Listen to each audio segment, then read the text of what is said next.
We gave it all away. Everything that made America great in 1955, we traded for convenience, and most of us didn't even notice it happening. 1955, Eisenhower was president. The minimum wage was 75 cents an hour. And yes, gas really did cost a quarter. But here's what nobody tells you about that quarter. It meant something completely different than a quarter means today. Let me take you back to a Tuesday morning in June 1955. You're pulling into a Texaco station on Main Street. A man in a clean uniform and a cap walks up to your car before you even turn off the engine. He doesn't just pump your gas. He checks your oil. He washes your windshield. He checks your tire pressure. All of it. For free. That was just what you did. You hand him a $1 bill for 4 gallons of gas.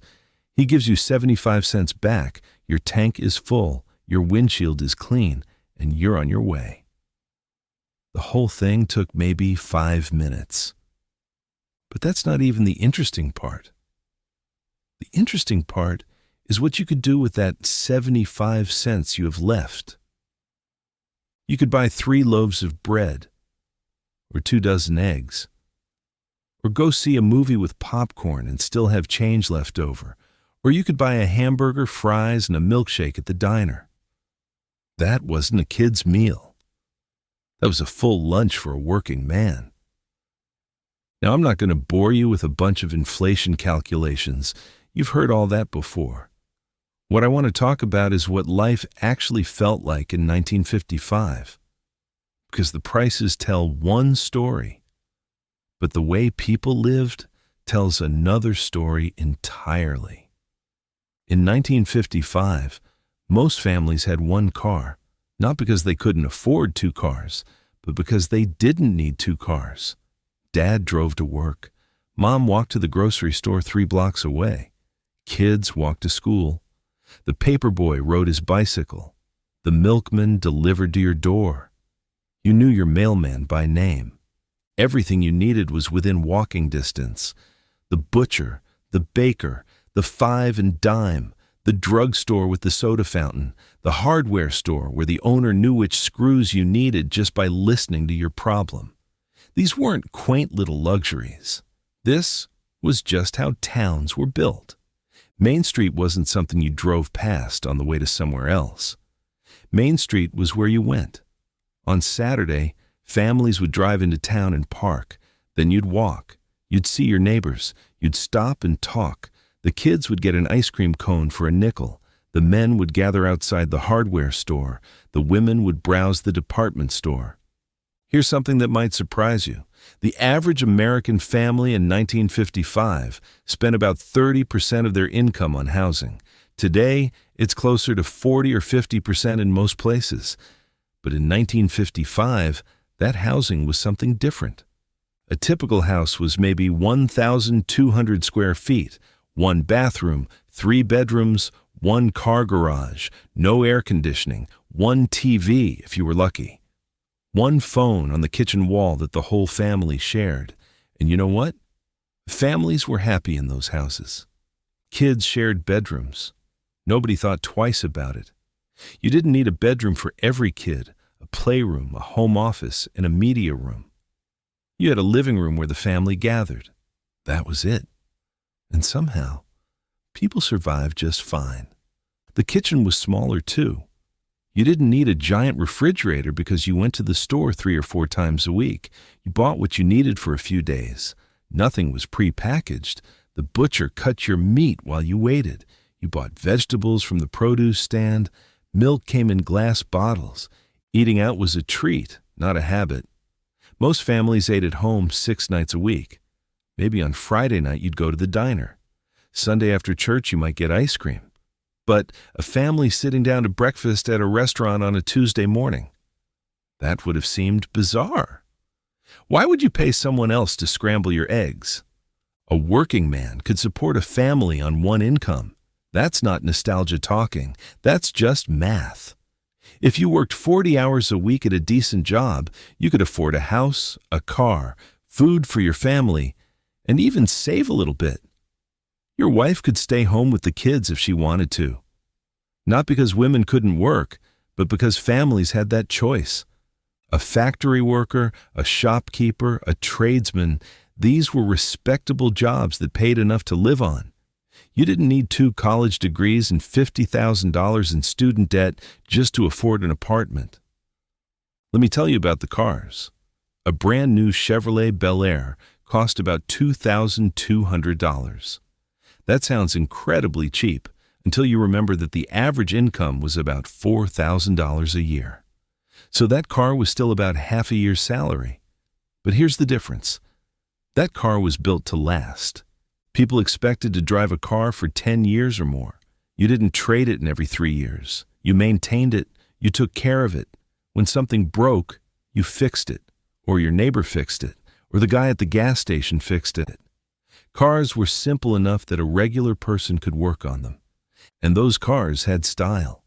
Chrome bumpers, tail fins, bench seats, windows you rolled down by hand, no computers, no sensors, no check engine lights, just an engine, 4 wheels, and a radio if you were lucky.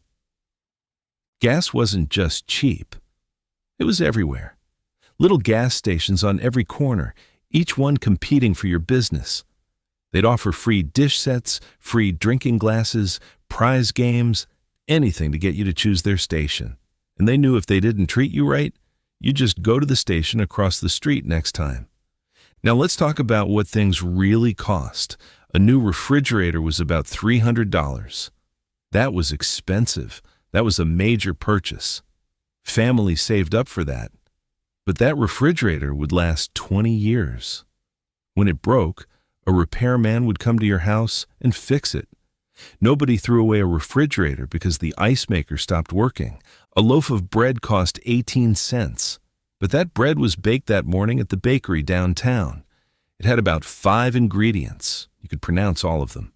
It went stale in 2 days, so you bought it fresh. A gallon of milk was 92 cents. The milkman delivered it to your doorstep in glass bottles. You left the empty bottles out, and he'd take them back. Nobody thought about recycling. You just used things again. That was normal. A dozen eggs cost about 60 cents. Those eggs came from chickens at a farm 20 miles away. The farmer's name was probably on the carton. If you lived in a small town, you might even know the farmer. Going to the movies cost 50 cents for adults, a quarter for kids. And that wasn't just the movie. That was a double feature, a cartoon, a newsreel, and previews. You got 3 hours of entertainment for 4 bits. The theater had 1 screen. Everyone in town saw the same movies. It gave you something to talk about. Kids could go to the Five and dime with $1 and come home with a comic book, some candy, a toy, and still have change. They'd ride their bikes to the store. No parent drove them. Nobody worried. Kids were outside all day in the summer.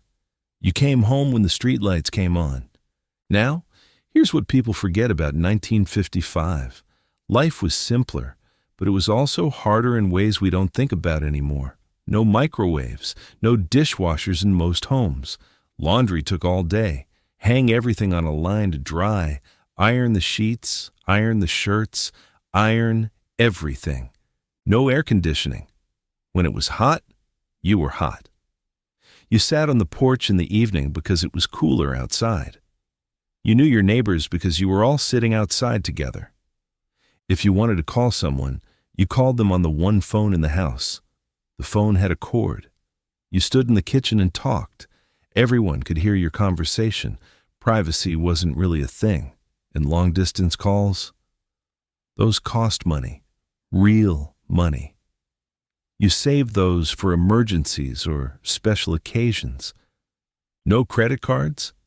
If you didn't have the money, you didn't buy it. Or you put it on layaway and paid a little each week until you could take it home. Debt was something to be ashamed of, not something banks sent you offers for in the mail. People worked hard. A 40-hour work week meant something. You worked 8 hours and you went home. No emails, no cell phones. When you left work, you were done. Your boss couldn't reach you until tomorrow morning. Imagine that. Sundays, most stores were closed. Everyone was home. Families actually spent time together because there was nothing else to do. No practices, no travel soccer, no schedule. Just dinner at Grandma's house with all the cousins. The average American in 1955 didn't fly on airplanes. Flying was for rich people and businessmen. If you took a vacation, you drove. You stayed in motor lodges. You saw America from the highway. Route 66, the open road, station wagons packed with kids and suitcases. Medical care was cheap by today's standards, but it was also limited. If you got really sick, there wasn't much they could do. People died from things we cure with antibiotics now, but a doctor's visit might cost $5 or $10.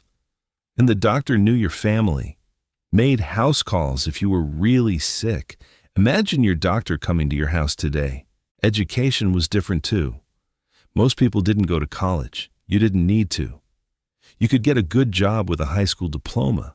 College was for people who wanted to be doctors, lawyers, engineers. Everyone else learned a trade or got a job right out of high school. And they did fine. High school was rigorous, though.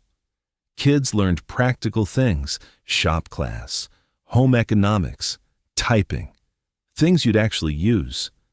And there was discipline. Teachers had authority. Parents backed up the teachers. If you got in trouble at school, you got in worse trouble at home. So when we say gas cost a quarter in 1955, we're really talking about a completely different America, an America where things were built to last, where communities were tight-knit because you didn't have a choice, where families made do with less and somehow seemed to need less. Was everything perfect? Number. There were problems in 1955 we don't talk much about in these nostalgic looks back. But there was also something we lost, a sense that if you worked hard and played by the rules, you'd be okay. That your kids would have it better than you did, that the future was bright. The gas didn't just cost less. Everything felt more possible. That's what we really mean when we talk about the good old days. Not that everything was perfect, but that it felt like we were all in it together. Your success didn't depend on having the right connections or the right degree.